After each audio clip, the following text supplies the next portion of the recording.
Hello, Twin Lakes teachers. This is Marcus Painter.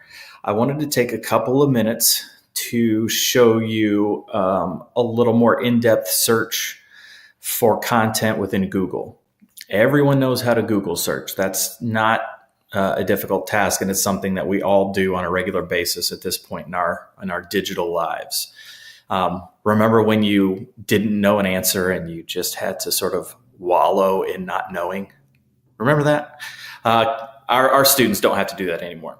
However, there are some hidden gems within Google that I think are super helpful for not only teachers to use to model good digital citizenship, but for students to begin getting into the habit of using. And so this is just a basic Google search. And so what I did is I searched jack-o'-lantern. And I'm going to click on images. We're just going to talk about image search in this particular screencast. We can talk about some other things in the future. So I'm in an image search here, and we've all done this, right? You want to change your wallpaper. You or a student want to add a fun picture or image to a Google slide presentation or a PowerPoint or any document, really. So you just search for what you want, and then you find the one you want, and easy peasy. And that used to be, fine and good, if you will. But with so much content that we do and create now being web-based and digital, we really need to model good digital citizenship in terms of, following things like fair use and copyright, when it comes to everything, but particularly photos, because images are very commonly used in our classrooms. So I'm in images. I've got all these great pictures, and certainly we could just click on one. However, what I want to do is click on tools, and tools drops down another image search. And some of the folks in the corporation who have attended some of my sessions so far this year have maybe seen this already. But super helpful to get exactly what you want. So I hit tools. Now I've got all of these new options, and these are game changers to find the perfect image for whatever it is you're looking for. So size, you can choose from those. If you know pixels, you can even choose by that. Here's the thing. How many of us as teachers have had presentations or any sort of visual aid created by a student where the image was super grainy, hard to see, looked like somebody sat on it, it was squished or squeezed in some strange way? We all have. And the reason is because that person took probably a very small image and then tried to stretch it to fit the area they were trying to cover. So in this case, you can choose size. So for example, if a student wanted to use this image as a background on a Google slide, they're probably going to need to choose large so that they get the largest possible image. And therefore, when it's made the background of a slide, it's not going to get grainy. So I can search by size. Color, this one's super helpful as well. What if I don't want color pictures here? What if I want black and white? There I have all the black and white versions. What if I want it to be transparent, meaning that there's no background? That one is huge. A lot of people don't realize you can search that. Excuse me. So transparent images there. So I've got my large transparent images. Now, excuse me, we get to usage rights. None of these are filtered by license. This is the wild, wild west, the way the current search is. So here's what happens. If I go to labeled for reuse, that is as locked down and restricted as possible. Watch what happens to my results.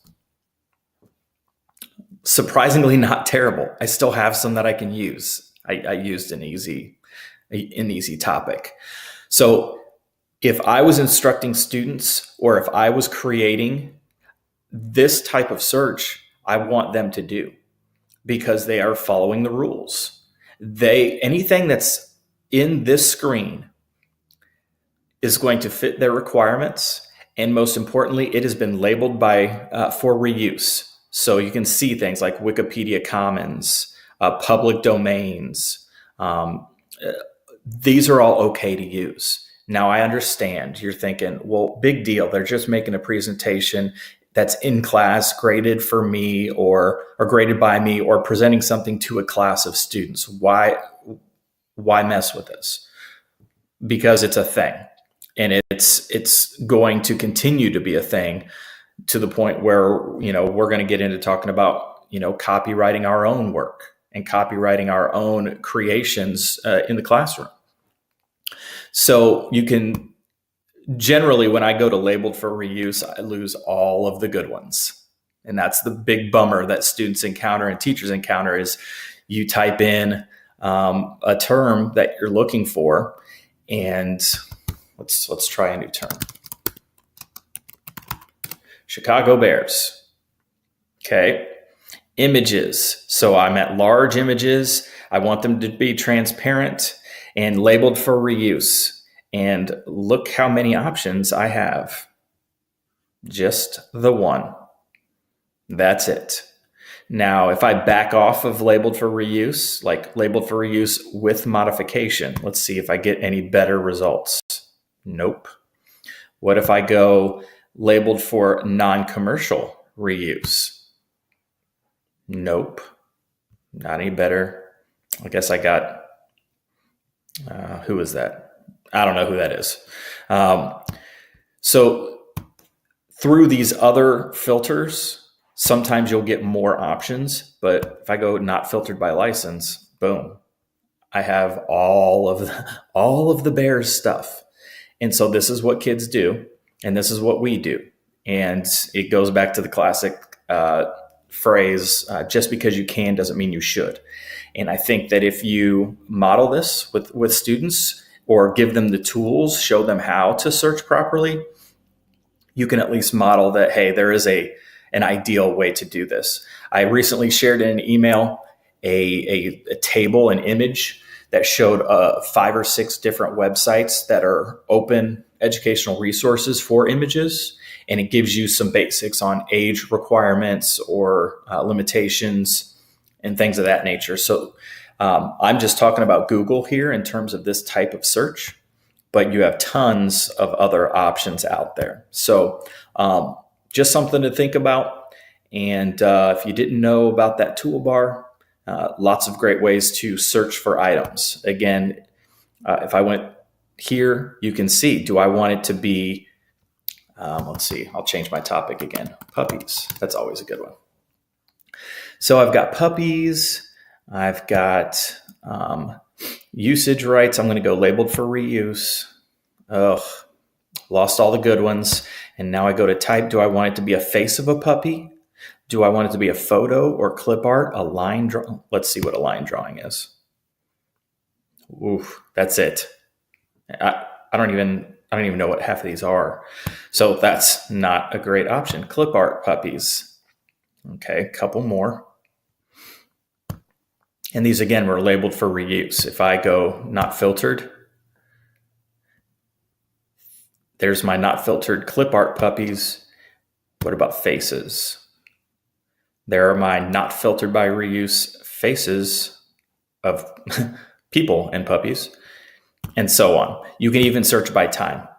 So, or a custom range. Search President Barack Obama on Inauguration Day, and then search President Barack Obama, 2-3 years ago. You'll see a distinct change.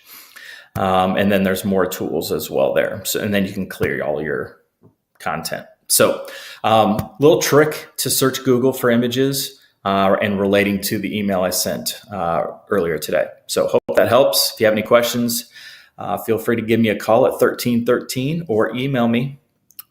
Thanks, everybody.